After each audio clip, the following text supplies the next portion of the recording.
Microsoft is one of the world's wealthiest companies, standing amongst the few others who can officially call themselves a trillion-dollar empire. These companies have so much money, they don't know what to do with it. Yet, despite this, Microsoft has completely ruined its gaming division in Xbox through pushing false ownership onto players and normalizing the concept of turning games from being works of art that can be commercially successful like they have been in the past, instead into turning them into simply being content that's fed into a machine to be churned, consumed, and inevitably forgotten about until this process just repeats itself in the future. And now, Microsoft, with all their talk about how Xbox is stronger than ever before, just dropped a bombshell, and this is from IGN.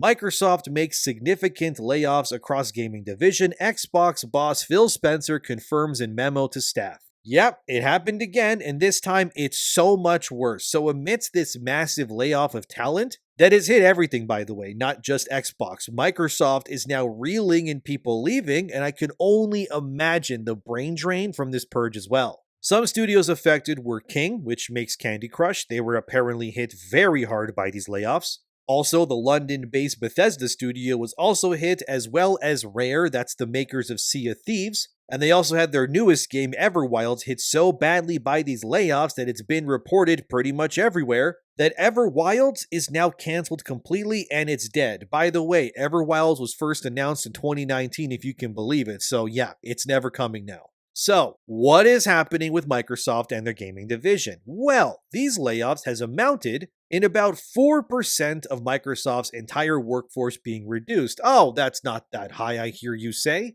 Sure, if you have 100 employees, maybe, but Microsoft, in case you don't know, has over 220,000 employees. Meaning, as IGN states here, that an eye-watering 9,100 employees were laid off across Microsoft today. The average AAA dev studios may be like 300 to 400 people. So, if you wanted to quantify that, let's just say that each team was maybe 300 people. That's pretty much 30 studios worth of workers just cut from Microsoft and Xbox. So, yeah, this is a little bit catastrophic. Imagine how these people feel, and more importantly, how competitive and difficult it's going to be for these now 9,100 employees to suddenly find new jobs and having to compete amongst each other and just random other hires in the industry. Then, Phil Spencer, who has run Xbox for years, had to release a statement, and it's just not good, man. There's parts that I highlighted here, like Phil saying that, oh, we want to position gaming for enduring success and the focus on growth. And that they removed layers of management who were probably useless and doing nothing and just wasting money, like most management does, let's be real. But also, our platform, hardware, and game roadmap has never looked stronger. And in order to keep that success, we're also going to lay off 9,100 of you because that's what a company that is successful and has apparently never looked stronger does. Expect not really at all, and this is just corporate gobbledygook jargon at its finest. Phil even says the success they're currently seeing is based on tough decisions made previously. This is corporate talk for that he means that he's allowed to still be employed and, rake in his benefits because, well, he's laying off you instead. As you can see, this entire thing just kind of reads like a guy who knows that his and his upper management's decisions have not borne the fruit that he promised over many, many years at this point. And that the cost and spending habits to make things like Xbox Game Pass viable are very clearly not working for Microsoft in the long run. But don't worry, guys, because remember, Phil said Xbox has never been stronger. Just close your eyes as 9,000 people leave the company again. Oh yeah, let's not forget that Microsoft laid off almost 2,000 people back in January 2024 already. And that was done following Microsoft spending 69 billion schmeckles to buy Activision Blizzard, by the way. Phil actually told his staff, hey, so we spent an absurd amount of money because I really wanted Call of Duty, but anyways, you're all fired. Thanks for nothing, I guess. Oh, what's that? It doesn't end there? You're telling me that Phil laid off another 600 people in September 2024 as well as seen here? Phil, what are you doing over there? Why is everyone losing their jobs but you, it seems? I thought you said Xbox and Microsoft are stronger than ever. I mean, you did say that, right? These are your words on screen here, aren't they? Because this doesn't sound like the words of a guy who is really confident in what he's doing with this company. Phil's pretty much standing on a lifeboat as the Titanic sinks and people are drowning, and he's waving his arms while wearing a life jacket with a chest full of gold beside him, telling everyone around him, relax, everything is fine, guys. Also, by the way, nobody else has lifeboats but him and his yes men, because of course. And I don't know about you guys, but this sounds more like to me that Xbox has a really big problem and it's not its developers. It seems more like Xbox has a Phil Spencer problem, and frankly, I think it's high time the guy leaves his position or gets fired already. Cause a little lore for you in case you don't know, Philly Cheesesteak Spencer took over Xbox in March 2014. So this guy has been in charge of this sinking ship for 11 years now, if you can believe it. And since he took over Xbox, he has pretty much completely lost that entire console's identity, and none of their games are really exclusives anymore, because they're all releasing everything pretty much everywhere now, and he's turned a once thriving platform into a blockbuster with a subscription model that churns out content to keep people distracted long enough until the next billing cycle. Have you all heard of Laura Fryer? Here's some more lore for you. So Laura was one of the founding members of Xbox. She helped design and create that entire ecosystem, and also helped Microsoft foster and bring games like Halo and more to the platform. And Laura, as seen here from IGN stating herself that Xbox hardware is dead, says founding team member, it looks like Xbox has no desire or literally can't ship hardware anymore. Fun fact, by the way, Laura has a YouTube channel. Oh yeah, she recently also spoke about how disappointed she was in Xbox as a platform. Here's a bit of her latest video. I'll let Laura explain it herself, so please watch. Xbox has finally landed on a strategy, a plan for the future of Xbox. I could see that Xbox had a chance of succeeding. We were listening to developers, and we were building exclusive, high-quality first-party titles. We knew that platform adoption requires proof. People don't buy your new hardware if there's no reason to. Definitely a problem for the new Xbox handheld. And it worked. By 2012, Xbox was a multi-billion-dollar business, and they were a true player in the living room. Fast forward, and here we are. It's 1 year from the 25th anniversary of the Xbox, and it looks like they're abandoning pretty much everything that made the Xbox brand great in the first place. Let's start with the handheld announcement. I've seen mixed reactions, and that has me really puzzled because I don't see any reason why anyone would buy this piece of hardware. Yeah, so as you just saw, Laura pretty much just made Xbox into a piñata and then beat it senseless with logic. And I mean, who could really blame her? How would you feel knowing that this cultural juggernaut that you helped create 25 years ago is now suddenly reduced to a shell of itself, being ran by morons who are throwing away human developers almost constantly these times? Here's the thing, right? Microsoft has opened Pandora's box here. We can all agree on that. They shed their identity, they removed any reason whatsoever to really own an Xbox at this point, and they're continuing to double down on their limited and vastly inferior hardware and games to justify whatever they can to keep this grift going. Because I remember when I left Xbox myself, it was 2013. God, I was young. You guys probably know where I'm going with this, okay? But it was E3, and I, by the way, consider E3 2013 to be, to this day, the single most important E3 ever recorded in the history of video games, and I still stand by that.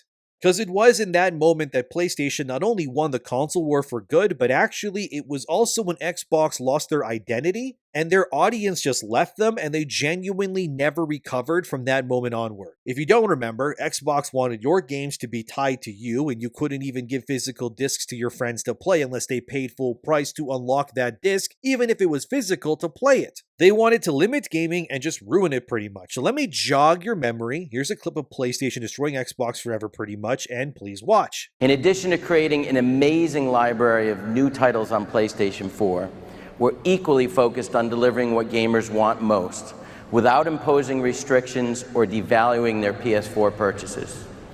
For instance, PlayStation 4 won't impose any new restrictions on the use of PS4 gamers.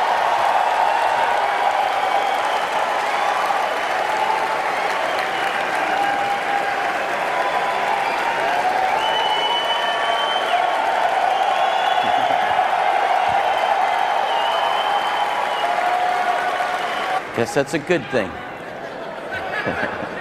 We believe in the model that people embrace today with PlayStation 3 and continue to demand. They have the rights to use that copy of the game. They can trade in the game at retail, sell it to another person, lend it to a friend, or keep it forever.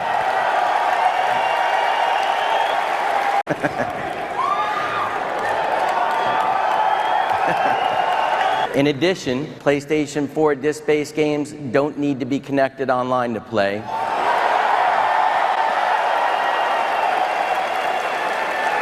Or for any type of authentication. If you enjoy playing single-player games offline, PS4 won't require you to check in online periodically. Yeah, so that moment there was what really killed Xbox and kind of, started the whole downfall. And frankly, since then, Xbox has never really truly recovered from that public shaming even to this day. Because like I said, Philly Boy was brought on the next year after that disastrous E3 ruined Xbox. And then his bright idea was, let's turn Xbox into Netflix, and in theory it sounded good until you realize that it ruined and removed any incentive for games to sell well, or even be good on Xbox because copies sold suddenly no longer mattered, and Halo has limped on for years, Gears of War lost complete relevance pretty much, and now we're still waiting for State of Decay 3, Fable Perfect Dark, and more to come out. And again, the box of Pandora is open now when Phil decided to turn Xbox into a streaming service, and now it can't be undone. Because now there's really no way to stop that train. There's only two options, and neither really seems to be working. They can either keep Game Pass alive, which will inevitably require Microsoft to keep downsizing and removing thousands of developers in order to maintain their costs and profits,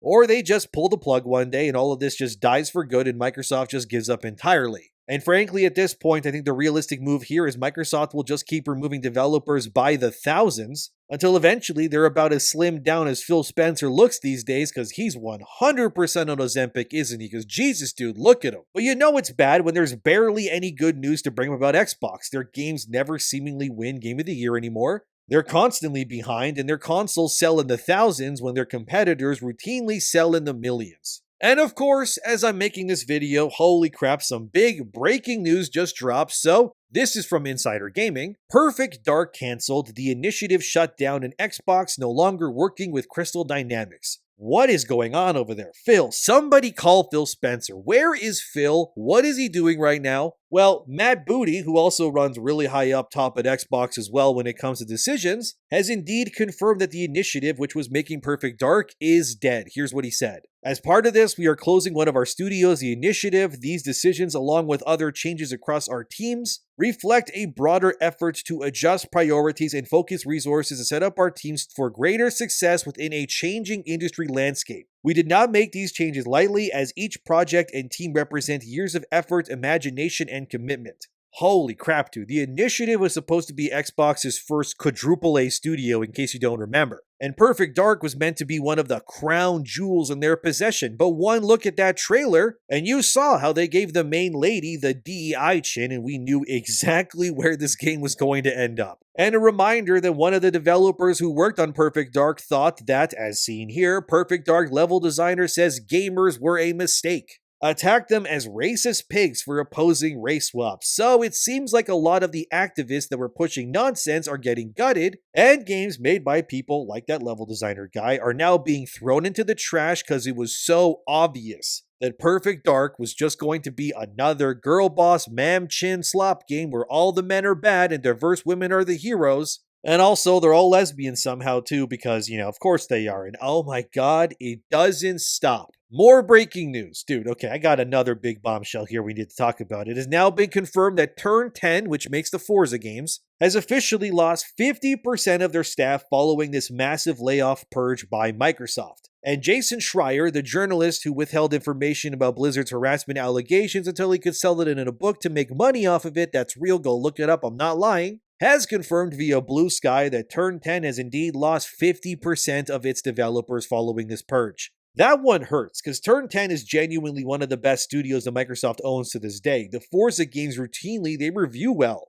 But again, like I've been saying this entire time, Phil Spencer turning Xbox into a Netflix version of itself has had disastrous consequences for the company. And I've been saying for years, dude, that Microsoft's strategy with Game Pass would not work in the long run. And by the way, go look it up on my channel. I made videos well over 2 years ago now stating that Microsoft's push for Game Pass will not work and it's just cannibalizing sales and ruining their studios. And in this instant, I'm unfortunately right. Look, I don't want people to lose their jobs, but Xbox leadership is at fault here. The fact is, in their infinite wisdom, they decided that, yeah, let's lay off 50% of Turn 10 that makes our premier racing games is just insane to me. Yet Matt Booty and Phil Spencer, who've been running Xbox into the ground to get to stay, no, it's time that these morons leave Microsoft and Xbox so that they can restructure their dying gaming division from the top this time and not the bottom. Sure, yeah, there's still weird activists at Microsoft, absolutely 100%, but it is the leadership that allowed this nonsense to fester and become what it is today that are at fault.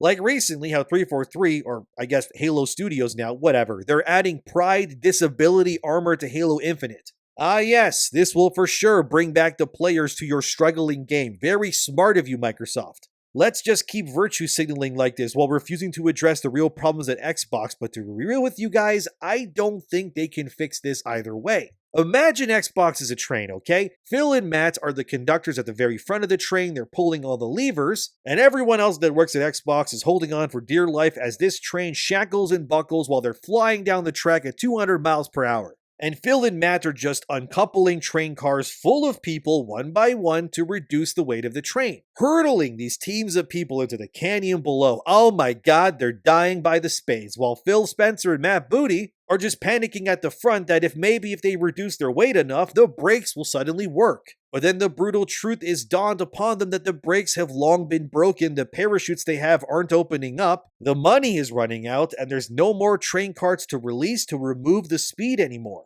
And that in this moment, Phil Spencer and Matt Booty are quickly realizing that all the purges, all the saving faces, all of it was for nothing. And they're going to crash and burn despite their best efforts, and that these guys, in my opinion, they need to leave Xbox. Because how can you let people like this run your gaming empire for over 10 years, by the way, with such catastrophic results? And think that the better alternative is to just allow these types to keep pushing their politics and ideas when it is so clearly not working at all. You have to be an actual moron to keep letting these inept leadership people get away with what is so clearly failure after soul-crushing failure like this. Oh great, even more layoffs and bad news. Why not? Let's just add it to the pile. Guess which studio now got hit by Microsoft's mass layoffs? This is from Insider Gaming. Oh, it's Call of Duty of all places. Multiple studios that worked on Call of Duty have now also been hit with mass layoffs. You gotta be kidding me, man. According to Insider Gaming, Sledgehammer Games, which makes the Modern Warfare games, has been hit with mass layoffs, and so too has Raven Software, which they have worked on all kinds of Call of Duty games in the past already, but Treyarch, which primarily does Black Ops, does not seem to be affected by this yet anyways. And despite Call of Duty, of course, having record-breaking sales and pulling in billions of dollars every year, Microsoft still axed them. So at this point, I gotta ask, man, honestly, if the people making what is arguably the best-selling game every year, pretty much, that being Call of Duty obviously, are not even immune from these layoffs, what even is the point of job security in AAA gaming anymore? Like, think of all the stuff I covered in this video already. Perfect Dark, Turn 10, Call of Duty now, and more, all laid off, yet despite all of this, the leadership that led these decisions are sitting pretty and employed in their air-conditioned offices despite their actions resulting in massive failures. Sure, Microsoft may have an activist problem, but it so desperately needs to fix its leadership, man. Even Call of Duty isn't safe from this. Dude, Modern Warfare 3 sold $775 million in 5 days. And it was the second highest selling game of 2023. Hogwarts Legacy beat it, and then you had Black Ops 6 last year, which sold the most copies out of any game in 2024, and Call of Duty as a franchise, as seen here, despite spending down across the board. So you're telling me, even if you deliver games that sell $1 billion and more, it's still not enough for these corporations anymore. Now I'm not so sure Black Ops 7 will launch on Game Pass, because Microsoft desperately needs that money. I guess that $69 billion purchase of Activision Blizzard clearly showing that it's having everlasting detrimental effects across Microsoft even now. Wow, almost as if buying that company was a massive gamble and it's not paying off the way they wanted it to. Who could have guessed that? Or maybe, and I know this is cynical, but Microsoft likely knows eventually if they shed enough workers, the purchase will work in their favor. But regardless, as you can see from all of this info presented that I now have to edit into a video, I need more coffee, man. Microsoft has now opened Pandora's box a long time ago, and it is just running rampant, dude. And they clearly believed in that in their hubris, they could, juggle all these spinning plates and everything would just work out fine. And yet, what I keep saying in videos keeps happening, which is Microsoft is terrible at fostering talent, especially in the gaming space. And if today's announcements of layoffs does not convince you of that, then you're likely gullible enough to even buy a jar full of oxygen, which is probably full of a fart, let's be real, and believe that to be a worthwhile purchase. Phil Spencer and Matt Booty, they've got to go. This cannot continue. Today is a dark day for video games, and now the industry is in even more shambles than it already was. But what do you think? Let me know in the comments. Thanks for watching. Subscribe. Seriously, the leadership just needs to go. This is insane, and I'll see you next time.